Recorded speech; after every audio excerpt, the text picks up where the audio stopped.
Guys, so welcome back to DCC. और ये हमारी कोडिंग और डिकोडिंग सीरीज़ का लास्ट वीडियो होने वाला है। तो उससे पहले की वीडियोस देखने के लिए ऊपर आई बटन पे आपको एक लिंक दिख रहा होगा, उस पर क्लिक कर सकते हैं। तो आज हम जो टॉपिक्स बचे हुए हैं हमारे पास कोडिंग डिकोडिंग में, वो है डिसाइफरिंग द मैसेज और एक कोडिंग विद सब्स्टिट्यूशन। तो ये दोनों ही कोडिंग और डिकोडिंग के काफ़ी आसान से एग्जांपल्स हैं या काफ़ी आसान से टाइप्स हैं, जिसमें हमें क्या होता है, हर एक पर्टिकुलर वर्ड के लिए कोई सर्टेन कोड दिया हुआ होता है उसने। ठीक, बस हमको ये पहचानना है कि कौन से वर्ड का कोड क्या होगा। ठीक, और उससे हम जो भी उसने क्वेश्चन में हमें पूछा होगा वो सॉल्व कर सकते हैं। ठीक, तो अगर एक सीधे इसको हम प्रैक्टिस क्वेश्चन से करते हैं तो कॉन्सेप्ट आपको तभी समझ आ जाएगा। तो इस क्वेश्चन में उसने हमें बोला है कि if singing is appreciable means कोल टिप मॉट, डांसिंग इज़ गुड मीन्स मॉट बैज मिन, and singing and dancing means टिप नॉप एंड बैज। तो अब इसके लिए हमें उसने बोला है कि find the code for each word on the basis of above statements. यानी कि अब मेरे को सारे जितने वर्ड्स दिए हैं मुझे, उन सबका क्या कोड उसने दिया हुआ है वो सब कुछ हमें बताना है। तो इन क्वेश्चंस को करने के लिए हमें क्या करना है, हमें कोई भी ऐसे दो सेंटेंसेस देखना है जिनमें कोई वर्ड कॉमन या सेम आ रहा हो। तो अगर मैं देखो पहले दो वर्ड्स को क्या करता हूँ या दो सेंटेंसेस को कंपेयर करूँ, तो दोनों में इज मिल रहा है मेरे को। तो मुझे दोनों में ऐसा कोड देखना है जो दोनों में रिपीट हो रहा हो। तो यहाँ पर क्या है मेरे पे, मॉट और मॉट दोनों में आ रहा है। ठीक, तो यहाँ से मेरे को मिल गया क्या, इज के लिए कोड यूज हुआ है मॉट। तो मैं इसका आंसर में क्या कर सकता हूँ कि इज के लिए कौन सा कोड यूज हुआ है, MOT। फिर बाकी दो कंपेयर करके देखते हैं जिनमें सेम चीज़ें आ रही हो हमारे पास। जैसे थर्ड और फर्स्ट वाला, दोनों में हमारे को सिंगिंग देखने को मिल रहा है और दोनों में हमको टिप देखने को भी मिल रहा है। तो सिंगिंग के लिए हमारा कोड हो जाएगा टिप। फिर हम और कौन से कंपेयर कर सकते हैं, हम सेकंड और थर्ड कंपेयर कर सकते हैं। उसमें दोनों में मेरे पे डांसिंग आ रहा है और दोनों में मेरे पास बैच भी आ रहा है। तो डांसिंग का कोड क्या हो जाएगा, डांसिंग का कोड हमारे पास हो गया बैच। ठीक, तो अब अगर मैं सिर्फ लास्ट वाले को देखता हूँ तो सिंगिंग और डांसिंग का कोड क्या है, टिप और बैच। तो इसमें बचा है एंड, तो एंड का कोड क्या हो जाएगा, नॉप। तो एंड का कोड हो गया हमारे पास नॉप। ठीक, और हम क्या बोल सकते हैं कि डांसिंग और इज का कोड हमें पता है। तो सेकंड वाला अगर मैं कंपेयर करूं तो डांसिंग का कोड होता है बैच, इज का कोड हमने पढ़ा मॉट, बचा मेन और गुड। तो यहाँ से हमको मिल जाएगा गुड का कोड क्या हो जाएगा, मेन हो जाएगा। फिर फर्स्ट वाले सेंटेंस को कंपेयर करते हैं, सिंगिंग होता है टिप, इज होता है मॉट। तो सिंगिंग होता है टिप, इज मॉट, बचा हमारे पास कोल। तो एप्रिशिएबल का कोड हमारे पास क्या हो गया, कोल। तो ऐसे हमने सारे के सारे वर्ड्स के कोड्स फाइंड आउट कर लिए। अब इसमें वो हमसे कुछ भी फॉर्मेशन करने को बोल सकता था कि जैसे सिंगिंग इज गुड, है ना। अगर वो ये बोल दे हमें तो हम क्या यूज़ कर सकते हैं, टिप मॉट और मिन। ठीक, तो एक इस तरीके के क्वेश्चन हमारे पास डिसाइफरिंग द मैसेजेस में आते हैं। एक और अगर हम नेक्स्ट क्वेश्चन देखते हैं इसका, तो उसको प्लीज़ आप एक बार ये, अगर आपको कॉन्सेप्ट समझ आ गया तो वीडियो पॉज करके कमेंट्स में इसका आंसर आप बता सकते हैं। तो अब इसका अगर हम सॉल्यूशन देखते हैं तो इसका सॉल्यूशन क्या होगा हमारे पास। अब इसमें हमको चार सेंटेंसेस दे दिया उसने और यहाँ पर उसने वर्ड्स के बजाय हमको क्या दिया है, इस बार उसने मेरे को डिजिट्स दे दी। तो अब करना क्या है हमें कि अगर मैं पहला ही सेंटेंस देखता हूँ तो उसमें मेरे को the brown dog frightened the cat, the मेरे पास दो बार रिपीट हो रहा है। और अगर मैं इसका कोड देखता हूँ तो इसमें एक ऐसी डिजिट दिख रही है मेरे को जो दो बार रिपीट हो रही है, दैट इज 1। तो यहाँ से मैं बोल सकता हूँ कि द का कोड मेरे पास क्या हो गया, 1। ठीक, अगला अब अगर मैं देखूं सेम कंपेयर करके, क्योंकि और किसी में मेरे को दो वर्ड्स सेम नहीं दिख रहे हैं, तो अगर हम कंपेयर करके देखते हैं द डॉग रैन, ठीक, और दूसरा the brown dog frightened the cat वाले से, तो द का कोड हमें पता है 1 हो गया। डॉग का कोड इसमें भी आ रहा है और इसमें भी आ रहा है, तो डॉग के लिए कोई ऐसा नंबर जो इसमें भी हो और इसमें भी हो वो है 3। तो हमें यहाँ से मिल सकता है डॉग का कोड, दैट इज 3। फिर लास्ट वाले में द का कोड हमें मिल गया, डॉग का कोड हमें मिल गया। हम अगर रैन का कोड देखें तो रैन कंपेयर कर सकते हैं हम 4 के साथ, तो रैन का कोड हम बोल सकते हैं 4।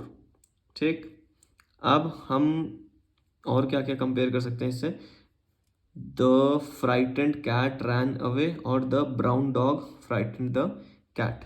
इन दोनों को अगर हम कंपेयर करते हैं तो फ्राइटेंड वर्ड हमको दोनों में देखने को मिल रहा है, और इन दोनों में हमको क्या देखने को मिल रहा है, 6 देखने को मिल रहा है। ठीक, तो यहाँ से हम बोल सकते हैं कि फ्राइटेंड का कोड हमारे पास क्या हो सकता है, फ्राइटेंड का कोड हम पे हो सकता है 6। पर ये यहाँ पर क्या हो सकता है, आपका एक मिस्टेक पॉइंट हो सकता है। क्यों? क्योंकि अगर ढंग से हम देखेंगे इसे तो फ्राइटेंड तो है रिपीट, ठीक है, 6 भी रिपीट हो रहा है, पर 6 के साथ साथ अगर मैं ध्यान से देखूँ तो यहाँ पर 8 भी रिपीट हो रहा है। तो फ्राइटेंड या तो 6 हो सकता था या फिर 8 हो सकता था। ठीक, इसीलिए हमें काफ़ी केयरफुली ये सब चीज़ें पढ़नी पड़ेंगी। जस्ट एक बारी में हमको देख के जो दिख रहा होगा उसको कभी भी आंसर गेस नहीं कर लेना है। ठीक, तो अब अगर हम फिर से देखते हैं कोई वर्ड जो हमें कॉमन देखने को मिल रहा हो, वो है यहाँ पे कैट। कैट फर्स्ट में भी आ रहा है, सेकंड में भी आ रहा है और थर्ड में भी आ रहा है। तो कोई ऐसा डिजिट जो तीनों में आ रहा हो वो हमें देखने को क्या मिल सकता है यहाँ पे, 6, कि 6 हमारे पास यहाँ पर भी आया, 6 यहाँ भी आया और तीसरे में भी आया। तो कैट का कोड होगा यहाँ पे 6 और फ्राइटेंड 6 एलिमिनेट हो जाएगा, तो फ्राइटेंड का कोड ऑटोमेटिकली क्या बन जाएगा, यहाँ पर 8 बन जाएगा हमारे पास। ठीक, अब हमको दूसरा कोई वर्ड देखना है जो रिपीट हो रहा हो, वो है हमारे पास ब्राउन, कि द कैट वॉज ब्राउन और the brown dog frightened the cat. तो ब्राउन इन दोनों में आ रहा है। इन दोनों को अगर हम देखें तो 8 1 6 3 2 1 और 7 6 2 1, यहाँ पर भी 6 दो बार रिपीट हो रहा है, बट 6 ऑलरेडी क्या हो चुका है, कैट का कोड यूज कर चुके हैं। इनके अलावा एक हमारे पास 2 देखने को मिल रहा है जो दोनों में है ना, और 1 तो द का हमने पहले ही कोड ले लिया था। तो ब्राउन का कोड हमारे पास क्या हो सकता है, ब्राउन का कोड हम पे हो सकता है 2। अब हम अगर लास्ट वाले वो सेकेंड लास्ट को कंपेयर करें तो the cat was brown, the का कोड है 1, कैट का 6, ब्राउन का 2। तो 1 6 और 2 ऑक्यूपाई हो चुके हैं, बचा 7। तो वॉज का कोड हो चुका है हमारे पास 7, है ना। अब हमारे पास क्या क्या वर्ड बचे हैं, द हो चुका है, ब्राउन हो चुका है, डॉग हो चुका है, फ्राइटेंड भी हो चुका है, कैट भी हमारे पास हो चुका है। और इस वाले में द फ्राइटेंड कैट रैन हमें पता चल चुका है, अवे हमारे पास नहीं पता था। तो अवे का कोड अगर हम सोचें तो अवे का कोड क्या हो सकता है, हमारे पास 1 ऑलरेडी हो चुका है, 4 हो चुका है, 6 हो चुका है और 8 हो चुका है, बचा है 5। तो अवे का कोड हमारे पास क्या होगा, 5। तो ये हमारे पास डिसाइफरिंग द मैसेज से रिलेटेड 2 एग्जाम्पल्स हमने देखे। इनमें और कोई कैलकुलेशन करने की ज़रूरत नहीं है, हमें सिर्फ थोड़ा सा कॉन्सेंट्रेशन के साथ मैच करने हैं कि कौन से कोड कितनी बारी रिपीट हो रहे होंगे। ठीक, सो अगला अब हमारे पास है कोडिंग विद सब्स्टिट्यूशन। अब यहाँ पर क्या होगा, हर एक पर्टिकुलर वर्ड को उसने एक नए वर्ड से क्या करा हुआ होगा, कोड करा हुआ होगा, और हमें लास्ट में उसने एक क्वेश्चन पूछ लिया होगा और हमको उसका सही आंसर देना होगा, बट इन कोडेड लैंग्वेज। ठीक, तो जैसे पहले क्वेश्चन में उसने हमें बोला है कि if cook is called butler, butler is called manager, manager is called teacher, teacher is called clerk, clerk is called principal, so who will teach in a class. अब हमें पता है कि भाई क्लास में कौन पढ़ाएगा, क्लास में जो पढ़ाएगा उसको हम बोलेंगे टीचर, बट कोडेड फॉर्म में टीचर को हम क्या बोलते हैं, क्लर्क। तो इसका करेक्ट आंसर हमारे पास क्या हो जाएगा, clerk would be the correct answer. Next question अगर हम देखते हैं उसमें उसने बोला है eye is called hand, hand is called mouth, mouth is called ear, ear is called nose, nose is called tongue, with which of the following would a person here.